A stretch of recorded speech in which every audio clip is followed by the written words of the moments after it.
அப்ப விஜய் வந்து எந்த எதிர்ப்பு வாக்க பிளவுபடுத்துறாரு?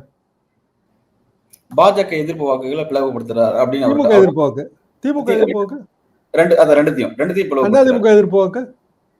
அவர் அதை கிறிஸ்பா வைக்க மாட்டேங்கிறாரு. அதிமுக எதிர்ப்புங்கிறத அது போக வச்சிருவாங்க. சரி, இப்போ ஓப்பன் விண்டோ என்னன்னா அதிமுக இருந்து கொஞ்சம் பேர் அங்க வரலாம். இப்போ நீங்க ஓவரா அதிமுக கிரிட்டிசைஸ் பண்ணிட்டீங்கன்னா அப்போ வர்றவெல்லாம் என்ன யோக்கியமாங்கிற கேள்வி வந்துடும். நிறைய பேர் இருக்காங்க அதிமுக இருந்து என்னோட நண்பர்களே போறதுக்கு தயாரா இருக்காங்க. அதிமுக அவங்களுக்கு வாய்ப்பு இல்லை. தாவேக்காவுக்கு போ அரசியல்வாதிங்க வீட்டுல எப்படிங்க உட்காந்துருக்க முடியும்? காலைல எந்திரிச்சோன்னு வெள்ளை வெட்டி கட்டிட்டு வெளியில போடுங்களா? வீட்டுல சும்மா உட்காந்துருப்பா டீயை குடிச்சிட்டு போனுங்க. மக்களை பார்க்கணும்ல. சரி, 10 பேர் வீட்டு வாசல்ல நின்னாதாங்க லோக்கல் பொலிட்டிஷியனுக்கு மரியாதை. அப்ப அவன் வரணும்னு நினைக்கிறான். அப்போ தயங்கி நின்னா என்னன்னா திருப்பி பிஜேபி அதிமுக கூட்டணி ஸ்ட்ரென்தன் ஆயிடுச்சு.